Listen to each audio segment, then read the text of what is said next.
Hello students, welcome to Abhipedia powered by Abhimanyu IAS. My name is Rohit Midda. आज मैं आपके लिए लेके आया हूँ current affairs of fourth week of July 2020।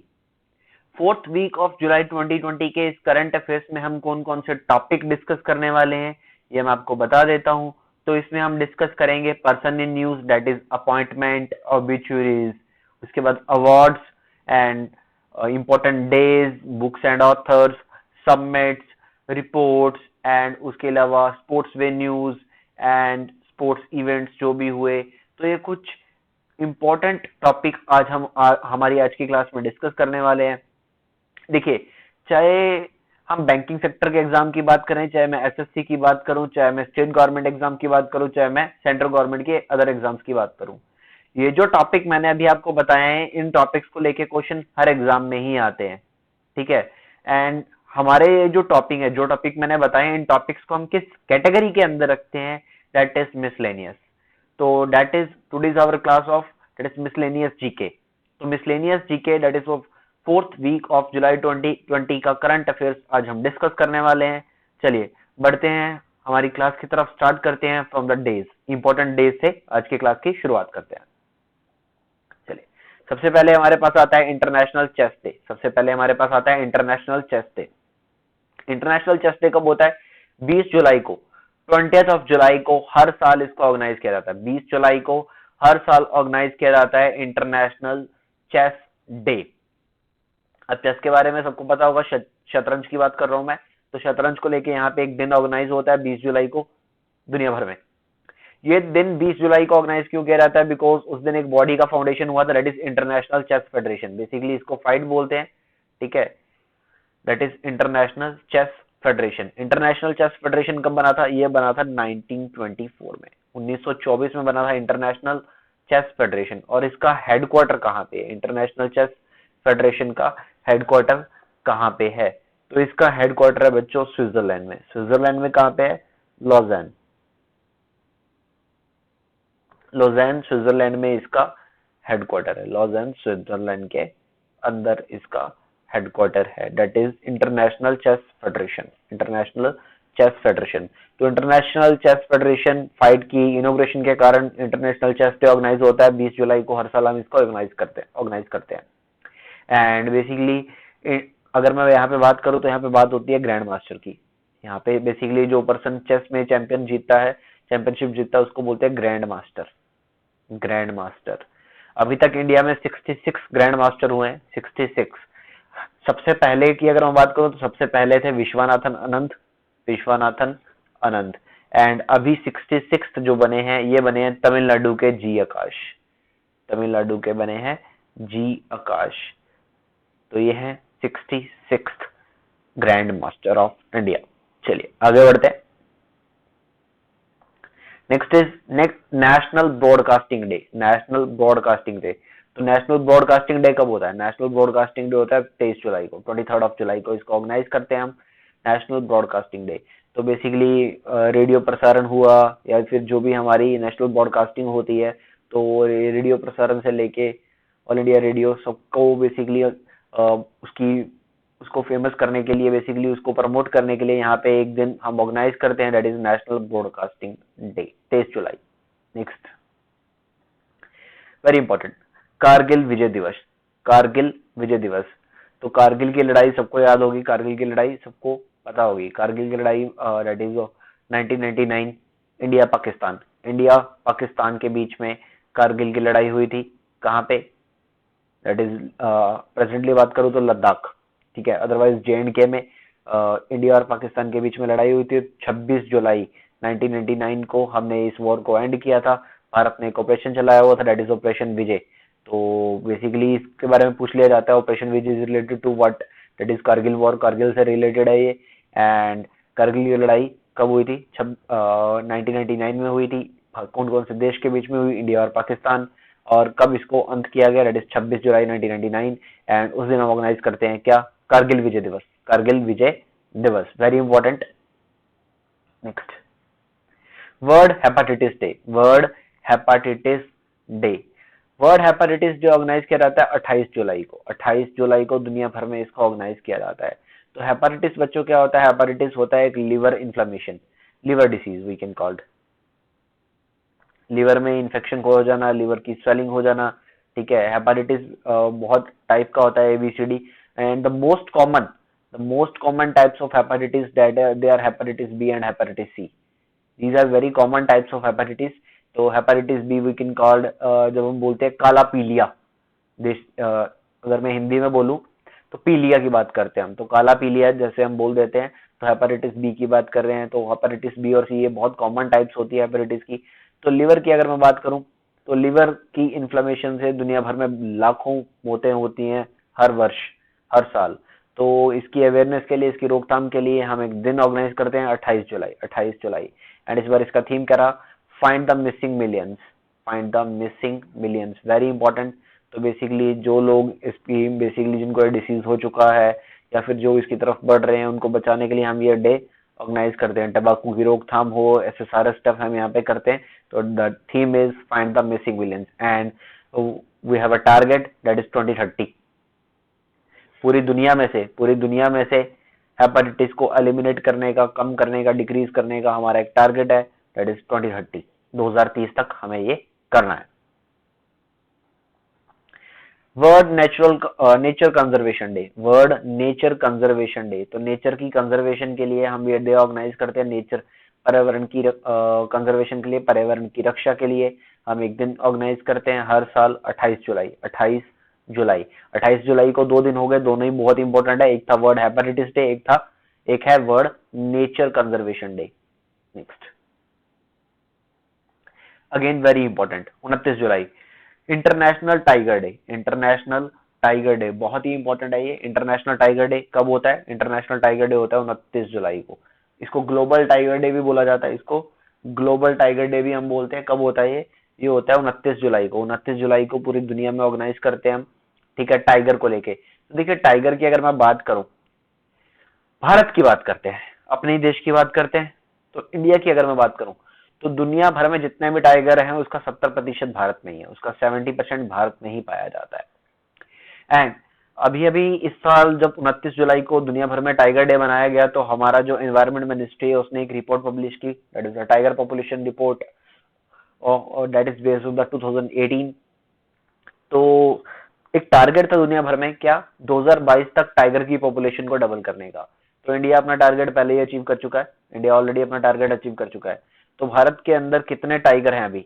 2967, 2967 tigers हैं भारत के अंदर। And the state with the largest number of tigers that is Madhya Pradesh, 526। उसके बाद कर्नाटका है 524, 524। तो दैट इज मध्य प्रदेश में सबसे ज्यादा टाइगर हैं भारत के अंदर। तो इंटरनेशनल टाइगर डे 29 जुलाई को ऑर्गेनाइज किया जाता है। एंड इस बार इसका थीम क्या रहा? Their survival is in our hand, their survival is in our hand, their survival is in our hand, that is the theme of international tiger day, global tiger day. चलिए next बात करते हैं। Again very important, world day against trafficking in person. देखिए, trafficking क्या होता है? Trade, ठीक है, ह्यूमन बींग्स की जो ट्रेड होती है that is trafficking in person. तो ह्यूमन बींग्स की ट्रेड्स को रोकने के लिए, आपने सुना होगा, इंसानों को अलग अलग जगहों पे जाके बेच दिया जाता है, बच्चों को बेचा जाता है, औरतों को बेचा जाता है। तो उन सबको रोकने के लिए, ठीक है, भारत से या अन्य किसी भी देशों से बच्चों या औरतों को दूसरे देशों में बेच दिया जाता है, उनसे गुलामी करवाई जाती है, स्लेवरी, उनसे चाइल्ड लेबर करवाई जाती है बच्चों से। तो इन सबको इनकी रोकथाम के लिए हम एक दिन ऑर्गेनाइज करते हैं, that is world day against trafficking in person. कब होता है ये? 30 जुलाई को, 30 जुलाई को। एंड इस बार इसका थीम क्या रहा? Committed to the cause, working on the front line to end human trafficking, human trafficking. तो ह्यूमन बींग की जो ट्रेड होती है उसको रोकने के लिए यहाँ पे ये थीम इस बार चूज किया गया है, committed to the cause, working on the front line to end human trafficking. चलिए आगे बढ़ते हैं। अब बात करते हैं बुक्स की। हम डेज की बात कर चुके हैं, अब बात करेंगे बुक्स की। तो 3 किताबें हमारे पास सामने लिखी हुई हैं, सबकी सब बहुत इंपॉर्टेंट है। अब किताबों की बात करूं तो किताबों के बारे में मैंने पहले भी बताया कि कुछ बुक्स होती हैं जो हमारे लिए पेपर पॉइंट ऑफ व्यू से इंपॉर्टेंट होती हैं। तो वो कौन सी किताबें होती हैं जो हमारे लिए पेपर पॉइंट ऑफ व्यू से इंपॉर्टेंट होती है? पहला पॉइंट, बुक को कोई अवार्ड मिला हो। दूसरा पॉइंट, किसी फेमस राइटर ने लिखी हो। तीसरा पॉइंट, किसी फेमस पर्सनालिटी ने उसको लॉन्च किया हो, जस्ट लाइक हमारे प्रधानमंत्री, हमारे प्रेसिडेंट, हमारे वाइस प्रेसिडेंट। नेक्स्ट, किसी फेमस पर्सनालिटी की बायोग्राफी या ऑटोबायोग्राफी हो। नेक्स्ट, किसी फेमस पर्सनालिटी ने उसको लॉन्च किया हो या लिखा हो। चलिए अब किताबों को देखते हैं।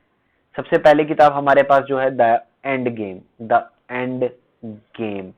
इस किताब के लेखक हैं हुसैन जैदी, हुसैन जैदी। ये एक क्राइम राइटर हैं, बेसिकली क्राइम के ऊपर ये कहानियां लिखते हैं। तो एक बहुत ही फेमस उम्दा राइटर हैं ये हुसैन जैदी। तो ये किताब थोड़ी इंपॉर्टेंट हो जाती है। उसके बाद next book is very very important, very important. By the writer S Jaishankar. Who is S. Jaishankar? The External Affair Minister of India. The External Affair Minister of India. हमारे विदेश मंत्री सुब्रमण्यम जयशंकर, पद्मश्री विजेता। तो इन्होंने किताब लिखी है। इनकी किताब अभी लॉन्च नहीं हुई है, अभी लॉन्च होगी सितंबर में। The India way strategies for an uncertain world. तो इन्होंने किताब लिखी है कि भारत के दूसरे देशों के साथ स्ट्रेटजीज, उसके ऊपर इन्होंने एक किताब लिखी है। सुब्रमण्यम जयशंकर, भारत के विदेश मंत्री। The next book, again very important because of writer Viral Acharya. Who is Viral Acharya? The former deputy governor of Reserve Bank of India. The former deputy governor of Reserve Bank of India, RBI. तो बहुत सारे facts इन्होंने share किए अपनी इस किताब में। विराल आचार्य जी की किताब quest for restoring financial stability in India, quest for restoring financial stability in India, very important book. ये दोनों किताबें बहुत ही ज्यादा इंपॉर्टेंट है। तीनों में से अगर मैं कंपेयर करूं तो दोनों किताबें बहुत इंपॉर्टेंट है। क्योंकि विराल आचार्य जी की बात करूं तो विराल आचार्य जी ने अपना रेजिग्नेशन दिया था बिफोर द टर्म एंड। इनका टेन्योर खत्म नहीं हुआ था as RBI, as a deputy governor of RBI. इन्होंने अपना रेजिग्नेशन दिया था। एंड सुब्रमण्यम जयशंकर पहले एक्सटर्नल अफेयर मिनिस्ट्री में सेक्रेटरी रह चुके हैं, अभी ये खुद एक्सटर्नल अफेयर्स के मिनिस्टर हैं। ठीक है, तो सुब्रमण्यम जयशंकर वेरी इंपॉर्टेंट। चलिए आगे बढ़ते हैं। Ossouka Raponda, Ossouka Raponda, it is the first women prime minister of Gabon, first women prime minister of Gabon. Gabon देश की पहली महिला प्रधानमंत्री ओसोउका रेपोंडा। चलिए, तो गैबन देश यहाँ पर महत्वपूर्ण हो जाता है क्योंकि उसके नए प्रधानमंत्री नियुक्त हुए और वो प्रधानमंत्री भी कौन है? पहली फीमेल, फर्स्ट फीमेल। तो यहाँ पे देखिए एग्जाम के अंदर ना करेंसी और कैपिटल को लेके भी क्वेश्चन आते हैं, बट दुनिया भर में अप्रोक्सीमेटली 200 देश हैं। किस किस का याद करेंगे, किस किस का पढ़ना पड़ेगा? तो सभी याद करने की जरूरत नहीं है। जो कंट्री न्यूज में रहती है सिर्फ उन्हीं को लेके ही एग्जाम में ये क्वेश्चन पूछे जाते हैं कि कैपिटल क्या है, करेंसी क्या है।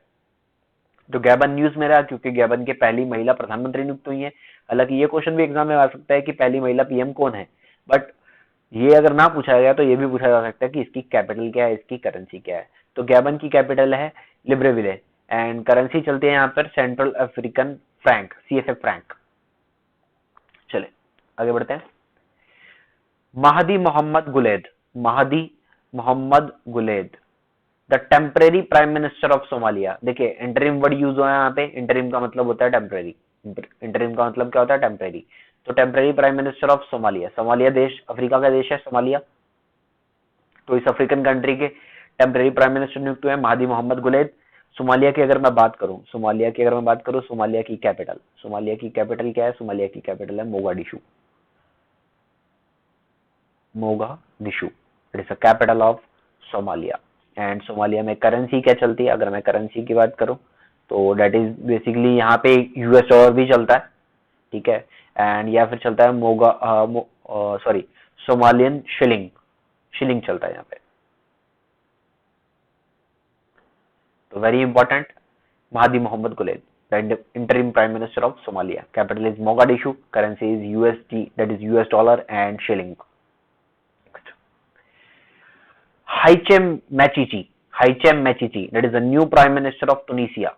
तुनिसिया के जो प्रधानमंत्री थे उन्होंने अपना रेजिग्नेशन दिया उनका नाम रखने की जरूरत नहीं है। तो यहाँ पे नए प्रधानमंत्री बने हैं हाइचेम मैचीची।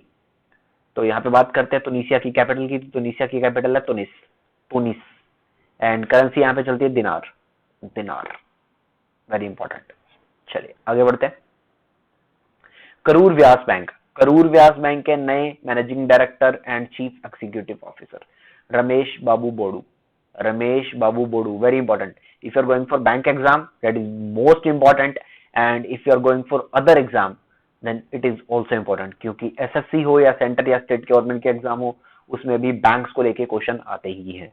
चलिए, तो करूर व्यास बैंक के नए एमडी एंड सीईओ, इनका नाम है रमेश बाबू बोडू। बात करूं करूर व्यास बैंक की, तो करूर व्यास बैंक बना था 1916 में, 1916 में।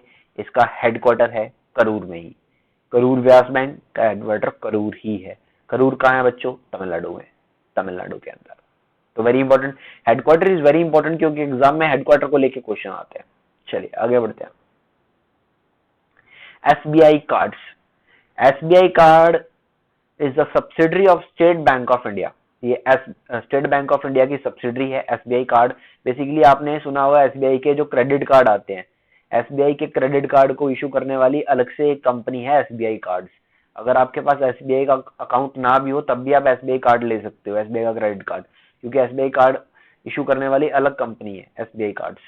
ठीक है, क्रेडिट कार्ड इशू करती है, that is SBI cards. SBI card की बात करूं तो एसबीआई कार्ड 1998 में बना था। इसका हेडक्वार्टर है गुरुग्राम में, इसका हेडक्वार्टर कहाँ है? गुरुग्राम में है। तो इसके नए managing director and chief executive officer नियुक्त हुए, इनका नाम है Ashwini Kumar Tiwari, Ashwini Kumar Tiwari. That is the new MD and CEO of SBI cards. चलिए नेक्स्ट बात करते हैं। The MD and CEO of SBI general insurance. अब स्टेट बैंक ऑफ इंडिया की जनरल इंश्योरेंस कंपनी की बात हो रही है, that is Prakash Chandra Kandpal, Prakash Chandra Kandpal, PC Kandpal. ये बने हैं managing director and chief executive officer किसके? एसबीआई जनरल इंश्योरेंस के, एसबीआई जनरल इंश्योरेंस के, जो कि 2009 में बनी थी, जिसका हेडक्वार्टर है मुंबई में, जिसका हेडक्वार्टर है मुंबई के अंदर। चलिए आगे बढ़ते हैं। Federal bank, again very important. तो फेडरल बैंक के जो एमडी एंड सीईओ थे, इनका नाम था श्याम श्रीनिवासन। तो इन्हीं को दोबारा से रीअपॉइंट कर दिया गया है, श्याम श्रीनिवासन जी को दोबारा से रीअपॉइंट कर दिया गया है। कहां पे? That is MD and CEO of federal bank, federal bank का एमडी एंड सीईओ इनको नियुक्त कर दिया गया दोबारा से। तो देखिए, बैंक्स के जो एमडी एंड सीईओ होते हैं, ठीक है, इनको किसको अपॉइंट करना है वो देता है, वो सजेशन देता है bank board bureau, bank board bureau. उसके बाद अप्रूवल होता है आरबीआई का and appointment committee of cabinet. ठीक है, अगर तो वो पब्लिक सेक्टर बैंक है, अगर तो वो पब्लिक सेक्टर बैंक है तो इन तीनों का अप्रूवल होगा। अगर वो प्राइवेट सेक्टर बैंक है तो यहाँ पे आरबीआई का अप्रूवल मस्ट होता है, आरबीआई का अप्रूवल मस्ट है, तब इसका अप्रूवल नहीं चाहिए। अगर वो प्राइवेट बैंक है तो एसीसी का अप्रूवल नहीं चाहिए, आरबीआई का अप्रूवल चाहिए चाहिए। एंड जो भी प्राइवेट बैंक है, फेडरल बैंक है प्राइवेट बैंक, तो इंडिया में जो भी प्राइवेट बैंक है, प्राइवेट बैंक के जो एमडी हैं वो 70 प्लस नहीं हो सकते। ये आरबीआई ने रूल फिक्स कर दिया है। The max age of MD of any private bank in India 70 years, 70 years. तो फेडरल बैंक की बात करूं तो फेडरल बैंक बना था 1931 में। इसका हेडक्वार्टर कहां पे है? अलुवा, अलुवा कहां है? कोची, केरला, केरला में, केरला में क्या? कोची में। चलिए नेक्स्ट बात करते हैं। Partha Pratim Sen Gupta, Partha Pratim Sen Gupta, PP Sen Gupta, that is MD and CEO of Indian Overseas Bank, Indian Overseas Bank, Indian Overseas bank.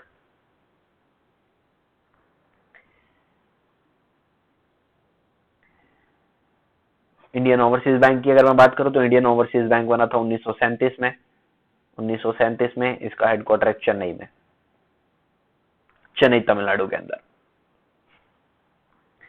तो देखिए, बैंक में हेडक्वार्टर को लेके काफी क्वेश्चंस आते हैं। ठीक है, हेडक्वार्टर आपको पता होना चाहिए जितने भी बैंक है। इंडियन ओवरसीज बैंक के जो एमडी एंड सीईओ थे कर्णम शेखर, ये काफी टाइम पहले रिटायर हो चुके हैं, कर्णम शेखर, जो कि पहले देना बैंक से आए थे, देना बैंक से इंडियन ओवरसीज में आए, इंडियन ओवरसीज से अब ये रिटायर हो चुके हैं कर्णम शेखर जी, तो इनकी जगह पर पार्था प्रतिम सेनगुप्ता जी को नियुक्त किया गया है। ये बहुत इंपॉर्टेंट है क्योंकि कर्णम शेखर को लेके भी पहले क्वेश्चन आ चुका है पेपर में, आरआरबी के एग्जाम्स में पहले इसको लेके क्वेश्चन आ चुका है। चलिए नेक्स्ट बात करते हैं।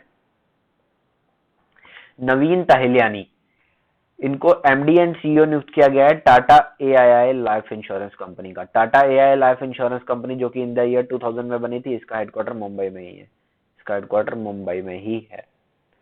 तो नवीन तहलियानी, नवीन तहलियानी। चलिए नेक्स्ट बात करते हैं। Micro finance institution network, micro finance institution network, तो बेसिकली माइक्रो फाइनेंस कंपनीज को रेगुलेट करने वाला नेटवर्क है ये MFIN। तो इसके नए सीईओ बने हैं एंड डायरेक्टर बने हैं आलोक मिश्रा, आलोक मिश्रा।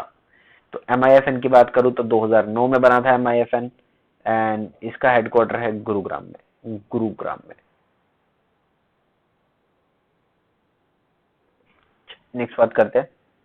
संजीव बजाज बने हैं बजाज फाइनेंस कंपनी के, बजाज फाइनेंस या बजाज फाइनेंस, बजाज फाइनेंस के लिमिटेड के नए चेयरमैन है। देखिए संजीव बजाज के फादर, इनके फादर, इनका नाम था राहुल बजाज। तो राहुल बजाज बेसिकली चेयरमैन थे बजाज फाइनेंस के। तो राहुल बजाज जी ने अपनी कुर्सी से रिजाइन करते हुए अपने बेटे को कंपनी का चेयरमैन बनाया है। बजाज फाइनेंस की अगर मैं बात करूं तो इसका हेडक्वार्टर है पुणे में। तो राहुल बजाज रिटायर्ड, रिजाइंड, ठीक है, रिप्लेस्ड। तो कौन बैठा कुर्सी पे? संजीव बजाज, संजीव बजाज। पेटीएम, पेटीएम ने अपना थोड़ा टाइम पहले एक पोर्टल लॉन्च किया था, एक अलग से सब्सिडी लॉन्च करी थी, पेटीएम मनी, पेटीएम मनी। तो पेटीएम मनी के नए सीईओ नियुक्त किए गए वरुण श्रीधर, वरुण श्रीधर, वरुण श्रीधर। पेटीएम के जो सीईओ उनका नाम है विजय शेखर शर्मा, विजय शेखर शर्मा। आईसीआरए लिमिटेड, आईसीआरए लिमिटेड क्या है? That is a credit rating agency, ये एक क्रेडिट रेटिंग एजेंसी है। क्रेडिट रेटिंग एजेंसीज क्या होती हैं? क्रेडिट रेटिंग एजेंसी ऐसी एजेंसीज होती हैं, ऐसी कंपनीज होती हैं जो कि ऑर्गेनाइजेशन को, बैंक्स को और कंट्रीज को उनकी फाइनेंशियल कंडीशन के ऊपर एक रेटिंग देती हैं। तो बहुत ही वैल्यूएशन होती है इन कंपनीज की। इंडिया में क्रेडिट रेटिंग एजेंसीज को रेगुलेट करता है सेबी। तो आईसीआरए लिमिटेड के नए एमडी एंड सीईओ नियुक्त किए गए हैं एन शिवारमन, एन शिवारमन। देखिए दुनिया की जो टॉप 3 क्रेडिट रेटिंग एजेंसी है उनके बारे में आपको पता होगा, डेट इज, उनका नाम आपको ध्यान में होना चाहिए, standard and poor, Moody's and Fitch ratings. Standard and poor, Moody's investor service and Fitch ratings. तो आईसीआरए बेसिकली इंडिया, एक इंडियन क्रेडिट रेटिंग एजेंसी है, it is a part of Moody's. ये मूडीज का ही पार्ट है, ये Moody's की Indian subsidiary है जो इंडिया में काम करती है, आईसीआरए लिमिटेड। आईसीआरए लिमिटेड बना था 1991 में, क्लियर, 1991 में बना था। इसका हेडक्वार्टर है गुरुग्राम में, गुरुग्राम के अंदर। Next, national mineral development corporation, Bharat के अंदर मिनरल्स को लेके काम करने वाली ऑर्गेनाइजेशन है नेशनल मिनरल डेवलपमेंट कॉर्पोरेशन। इसके नए चेयरमैन एंड मैनेजिंग डायरेक्टर नियुक्त किए गए सुमित देव, सुमित देव यहाँ पे नियुक्त किए गए हैं। नेशनल मिनरल डेवलपमेंट कॉर्पोरेशन की अगर मैं बात करूं तो ये 1958 में बना था। इसका हेडक्वार्टर है हैदराबाद के अंदर, इसका हेडक्वार्टर कहाँ है? हैदराबाद के अंदर। नेक्स्ट, साहिल सेठ, साहिल सेठ यहाँ पे बने हैं BRICS chamber of commerce and industry के नए ऑनररी एडवाइजर 3 साल के लिए, 3 साल के लिए एक भारतीय को यहाँ पे अपॉइंट कर दिया गया है BRICS chamber of commerce and industry का एडवाइजर। देखिए ब्रिक्स की बात करते हैं यहाँ पे, तो BRICS is a group of 5 countries, that is Brazil, Russia, India, China, South Africa. Brazil, Russia, India, China, South Africa. BRICS बना था 2009 में, 2009 में। एंड 5 मेंबर कंट्रीज हैं, Brazil, Russia, India, China, South Africa. तो ब्रिक्स को लेके BRICS की एक समिट होती है, यहाँ पे बहुत बहुत इंपॉर्टेंट है, ब्रिक्स की एक समिट होती है हर साल, ठीक है। तो अभी जुलाई में होनी थी इसकी समिट इस साल की, जिसको कैंसिल कर दिया गया है। बट ये होने कहाँ वाली थी? ये होने वाली थी रशिया में, ये होने वाली थी रशिया के अंदर सेंट पीटर्सबर्ग में इसको होना था, बट इसको कैंसिल कर दिया गया। एंड 2021 की जो ब्रिक्स की समिट है, ये 2020 की समिट थी, इसको कैंसिल कर दिया गया है। 2021 की जो समिट है ये भारत में होने वाली है। भारत में कहाँ होगी ये अभी तक अनाउंस नहीं है। Next, P Praveen Siddharth. P Praveen Siddharth ये बने हैं personal secretary that is to the president of India. Bharat के जो 14th प्रेसिडेंट अभी काम कर रहे हैं इनका नाम है रामनाथ कोविंद। इनका नाम है Ramnath Kovind, 14th president of India Ramnath Kovind. तो इनके लिए जो पर्सनल सेक्रेटरी है अपॉइंट किए गए हैं that is P Praveen Siddharth. P Praveen Siddharth. चलिए आगे बढ़ते हैं। हार्दिक सतीश चंद्र शाह। हार्दिक सतीश चंद्र शाह ये बने हैं हमारे प्रधानमंत्री नरेंद्र मोदी जी के private secretary, the PS, the private secretary to the PM Modi, Hardik Satish Chandra Shah. Archana Soreng ये एक क्लाइमेट एक्टिविस्ट हैं। ये एक क्लाइमेट एक्टिविस्ट हैं अर्चना सोरेंग। तो बेसिकली क्या हुआ है, यूनाइटेड नेशन के जो चीफ हैं, ठीक है, तो यूनाइटेड नेशन ने क्या किया, एक एडवाइजरी ग्रुप बनाया हुआ है यूथ को इन्वॉल्व करने के लिए। किसमें? यूथ को इन्वॉल्व कर रहा है किसके अंदर? क्लाइमेट चेंज को लेके, क्लाइमेट पॉलिसीज को लेके, क्लाइमेट चेंज के लिए काम करने के लिए यहाँ पर यूथ को इन्वॉल्व किया जा रहा है। तो उसी के चलते हुए क्लाइमेट एक्टिविस्ट हैं जिनका नाम है अर्चना सोरेंग, इनको उस एडवाइजरी ग्रुप में अपॉइंट कर दिया गया है। चलिए आगे बढ़ते हैं। Hardoi road. Hardoi road in Lucknow named after former MP governor Lalji Tandon. देखिए मध्य प्रदेश के जो गवर्नर थे इनका नाम था लालजी टंडन। ही पास्ड अवे, ये अब नहीं रहे। ही पास्ड अवे, ये अब नहीं रहे। मध्य प्रदेश के गवर्नर, उससे पहले बिहार के गवर्नर भी रह चुके हैं लालजी टंडन। तो लालजी टंडन जी अब नहीं रहे, भारतीय जनता पार्टी से बिलोंग करते थे। तो इनके मरने के बाद उत्तर प्रदेश की सरकार ने क्या किया है, लखनऊ के अंदर एक रोड है दैट इज हारदोई रोड, अब उसको बोला जाएगा टंडन मार्ग। इसका नाम बदल रख दिया गया Tandon Marg, that is to honour the Lalji Tandon के नाम पे। इससे पहले लखनऊ का हजरतगंज चौराहा इसको भी नाम दिया गया, इसका नाम भी बदला गया था। इसका नाम बदल के क्या रखा गया था? Atal Chowk, that is to honour the Atal Bihari Vajpayee, to commemorate the Atal Bihari Vajpayee. तो उनके नाम पे यहाँ पे नाम रखा गया था अटल चौक, दैट इज हजरतगंज चौराहा of Lucknow, and now Hardoi road of Lucknow, that is Tandon मार्ग। मैरियाना वेडिनो यानिस, तो ये ग्रीस के रहने वाले हैं। उसके बाद मोरिसना कोउअटे, तो इन दोनों को क्या मिला है? Morissanda Kouyate that is of Guinea. तो इन दोनों को क्या मिला है? 2020 का Nelson Mandela award, Nelson Mandela prize that is declared by South Africa. Nelson Mandela prize इन दोनों को दिया जा रहा है। भारत की पहली solar ferry that is Aditya, Bharat की पहली सोलर फेरी। तो बेसिकली जो भी सोलर बोट्स या फिर ट्रेन्स है उनको फेरी बोला जाता है। तो भारत का पहला सोलर फेरी जिसका नाम है आदित्य है, तो इसको अवार्ड मिला है गुस्तवे ट्रॉव अवार्ड इसको दिया गया। ग्रेटा थनबर्ग, सबको पता है इनके बारे में, क्लाइमेट एक्टिविस्ट हैं Greta Thunberg.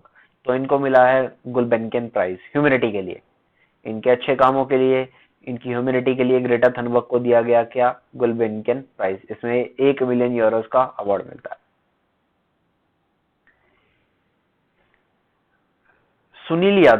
Sunil YDV, we can call Sunil Yadav, that is the founder and CEO of SS motivation. एक कंपनी है SS मोटिवेशन, क्लियर। इसके जो फाउंडर एंड सीईओ हैं सुनील यादव, इनको दिया गया है यहाँ पे अवार्ड दैट इज करमवीर चक्र अवार्ड। करमवीर चक्र अवार्ड दिया गया है that is by United Nation and ICO NGO, that is international organisation part of international NGO of United Nation. तो ICO NGO इन दोनों ने मिलकर यहाँ पे ये अवार्ड दिया है, करमवीर चक्र अवार्ड।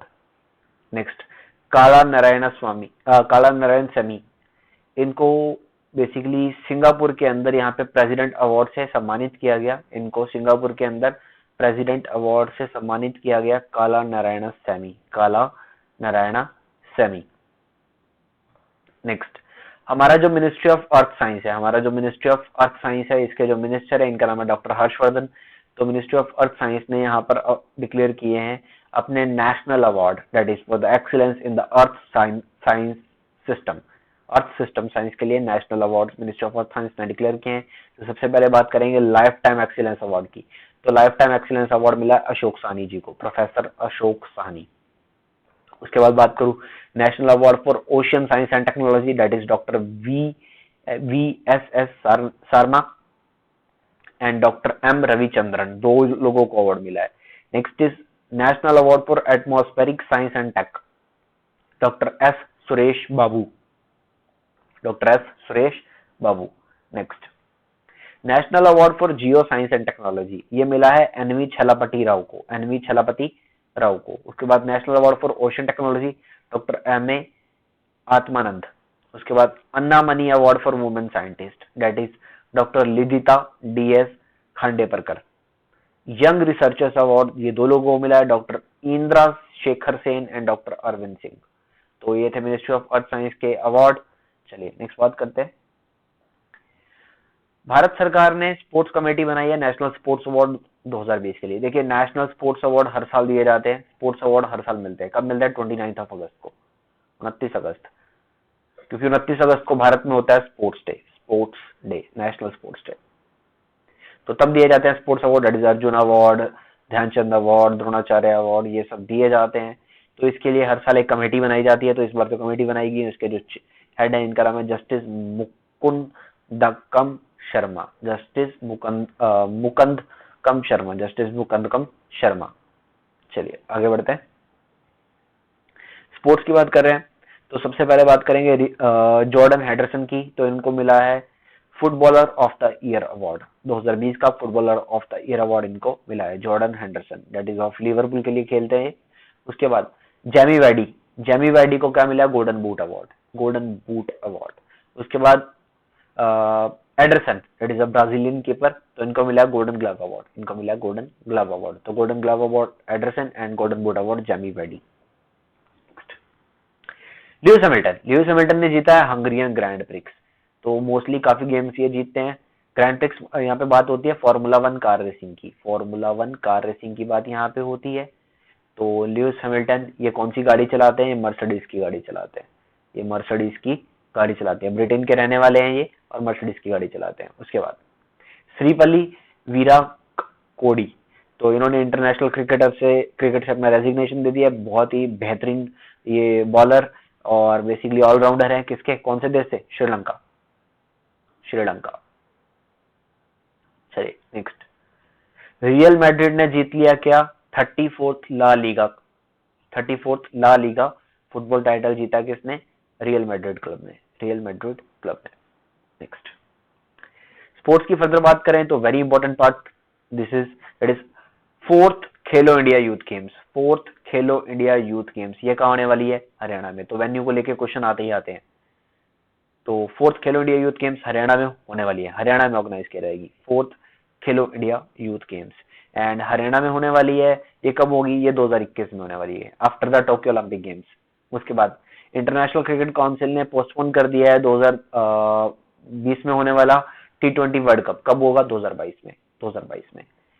आईपीएल की बात करूं, इंडियन प्रीमियर लीग की अगर मैं बात करूं तो इंडियन प्रीमियर लीग को भारत सरकार ने अप्रूवल दे दिया है। तो ये होने वाले हैं यूनाइटेड अरब एमिरेट्स में। कब? 19 सितंबर से शुरू हो जाएगा। इंडियन गवर्नमेंट ने इसके लिए अप्रूवल दे दिया है। चलिए अब बात करते हैं ऑब्ituaries की। ऑब्ituaries के कहने का मतलब वो लोग जो दुनिया को छोड़ के चले गए, जो अब दुनिया में नहीं रहे। तो सबसे पहले Arjun awardee para athlete Ramesh Tikaram. तो ये बैडमिंटन भी खेलते थे, para badminton weekend cord and javelin throw भी इन्होंने खेला है। तो रमेश टिकाराम, इनको अर्जुन अवार्ड से सम्मानित किया गया था, पैरा एथलीट थे। तो अभी मैंने इसके बारे में बात की थी। लालजी टंडन, मध्य प्रदेश के फॉर्मर गवर्नर लालजी टंडन जी अब नहीं रहे। तो कौन बने? यूपी के जो गवर्नर हैं जिनका नाम है आनंदीबेन पटेल, इनको एडिशनल चार्ज यहाँ पे दिया गया है as a Madhya Pradesh governor. Eminent mathematician CS Seshadri passes away. तो CS शेषाद्री अब नहीं रहे, इसको लेके क्वेश्चन ऐसा आएगा ये क्या थे, ये मैथमेटिशियन थे, ये पॉलिटिशियन थे, ये फिजिशियन थे, तो ऐसा क्वेश्चन एग्जाम में आ जाता है। नेक्स्ट, सोनम शेरिंग लेप्चा, सोनम शेरिंग लेप्चा, इनको पद्मश्री से सम्मानित किया गया था और ये कौन थे, ये थे फोक म्यूजिशियन, फोक म्यूजिशियन। तो क्वेश्चन यही आएगा ये क्या थे, तो ये म्यूजिशियन थे। उसके बाद बहुत ही famous Bollywood actor that is Kumkum, 100 से ज्यादा फिल्मों में काम कर चुकी हैं, कुमकुम जी अब नहीं रही। उसके बाद परवेज खान, बॉलीवुड के एक्शन डायरेक्टर परवेज खान साहब अब नहीं रहे, बहुत ही महान डायरेक्टर थे परवेज खान साहब, अब नहीं रहे। तो ये था आज का हमारा मिसलेनियस जीके का सेक्शन। इसमें अगर आपको कोई भी डाउट है, you can write in the comment section. It's all for today, thank you so much.